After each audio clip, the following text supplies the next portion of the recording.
Welcome to London Waterloo, one of the biggest train stations in the UK, and today I'm playing platform roulette. Now I know what you're thinking, what the hell is platform roulette? Don't worry, I prepared a voiceover for you guys to listen to.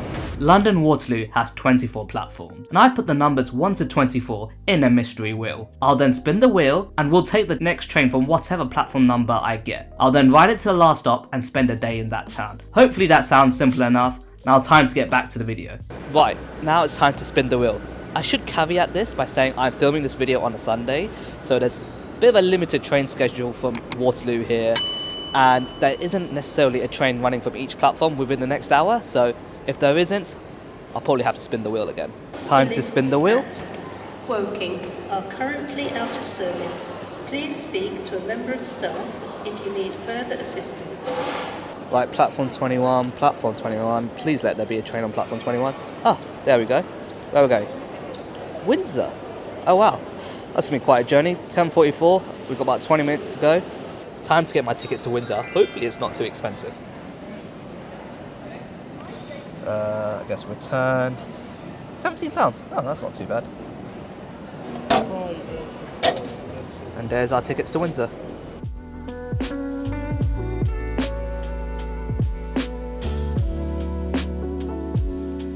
So a bit of a fun fact for you guys. Platform 21 is one of the nicer and newer platforms here at London Waterloos.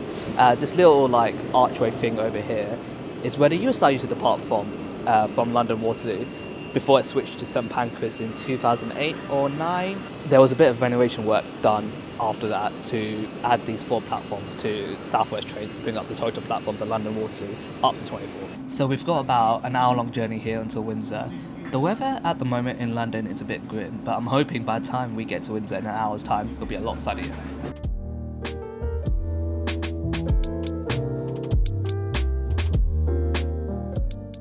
I thought it'd be good to go on TripAdvisor and see what the best attractions there are to do in Windsor. I'm assuming number 1 will be Windsor Castle, which I've been to before. In fact, I actually filmed a video there. It was one of the first videos on this channel. I can't lie. It was one of the first videos I filmed on this channel. I can't lie, it wasn't the greatest video I've ever made, but if you do want to watch it, I'll put a link up here somewhere. But yeah, let's see what TripAdvisor has to say. Right, number 1 is Windsor Castle, no surprises there. Number 2, St George's Chapel, which I think is also where Windsor Castle is, and I'm pretty sure that's where Prince Harry got married. Correct me if I'm wrong. Windsor Great Park is number 3. I've also been there before in that same Windsor video. Windsor St Brewery, doesn't really seem that exciting. Theatre Royal, not sure if I had time to watch a whole performance. Legoland, it's a bit cloudy today. Again, don't think I have enough time to see Legoland. Doesn't seem like a lot of things to do in Windsor. I think the best idea would be to head into the centre of Windsor, check out the castle, and then see what's there to do nearby. Made it to Windsor after about an hour or so on the train. As you can see, it's very, very grey today. This is my first video I filmed in the UK in about 6 months or so, and you can sort of see why I don't really film in the UK much. It's always, I feel like it's constantly bleak and grey over here with constant rain. There's the first glimpse of Windsor Castle, probably the most famous thing here in Windsor. But before I go and explore the castle, I haven't really eaten today, and it's about midday at the moment, so I think I should grab some food first. Luckily, right outside the station there's this pub called the Royal Windsor, which you can see just over there. Seems like a great place to go and eat.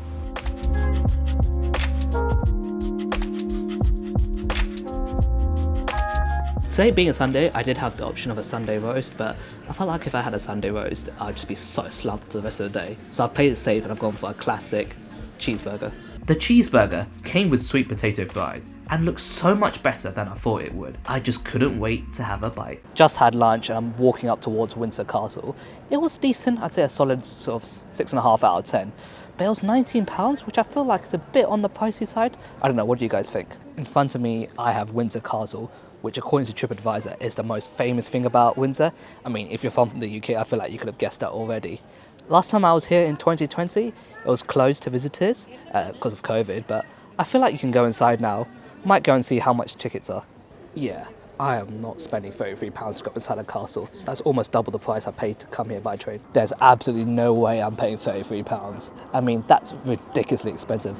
I feel like you can't even see half the castle anyway, so I don't know why you pay £33. And truth be told, I don't really care about the royal family that much. I feel like that applies to most people in the UK these days. I've come to another end of Windsor Castle, which you can see just over in the distance over there. But if you flip all the way around here, you see this super long walk, which ironically is known as the Long Walk. Last time I was here, which was in June 2020, there were a lot of people sat on like the grassy banks having picnics. I feel like Windsor is a very patriotic town with its association with the royal family and the castle. I mean, look at this. Look at the amount of British flags here. Even the souvenir shops were dedicated towards the royal family. You can get all kinds of themed royal family souvenirs, such as rubber ducks and decorated mugs. I was walking a bit randomly around Windsor, and I think I've ended up in the High Street. I've never actually been to this bit of Windsor before, but it seems to be quite thriving and popping, full of people, which you can't really say for a lot of other town centres in the UK. There's a lot of street vendors out here, and the food looks so appealing, and it smells so nice, but sadly I'm still a bit full from lunch, so it'd be a bit of a waste buying it. Next to the town centre is the Royal Windsor Station Shopping Centre. The shopping centre was built as part of the old Central Railway Station that dates back to the 1850s. Most of the original interior has been retained, and the shopping centre now houses over 40 shops. On the day I was in the centre, there was a pop-up stall for Berkshire Birds of Prey, who are a local business who, as their name states, look after birds of prey such as owls, falcons and hawks. At the stall, they had a number of owls, and they were offering a deal to hold them for £2, which I obviously had to make use of. I held Lilo, who was a long-eared owl, a species that is common throughout Europe and North America. Lilo was remarkably calm, and it was interesting to speak to the volunteer to find out more about the owl and the work Berkshire Birds of Prey did. Out of all the things I thought I'd be doing today, holding an owl wasn't one of them. They're remarkably calm creatures. I don't know why, but I thought owls would be very fidgety and like sort of a bit jumpy, but yeah, this owl was pretty calm. So the Thames goes through Windsor. It's upstream of London, and last time I was here in 2020, I remember it being quite pretty, so I figured I may as well go and check it out. Finally made it down here to the River Thames here in Windsor with the swans over there. Actually looks quite pretty in my opinion. As you can see, the sun is finally out and we finally have some blue skies. I thought I'd take this opportunity to just sit by the river here, just take the views in and just relax a bit. In my opinion, and you might disagree with me, but if you are from the UK, I think you probably would agree with me. I feel like Windsor is one of the more prettier cities/towns in the UK. Most towns in the UK are pretty grubby, a bit dirty, not exactly the most picturesque of places, but Windsor is a bit different. So next to the river, there's this little park called Alexandra Gardens, which has this crazy golf course. I'm not gonna lie, it's a bit dead, but I'm gonna give it a go anyway. Right, I reckon I can get this in 2 shots.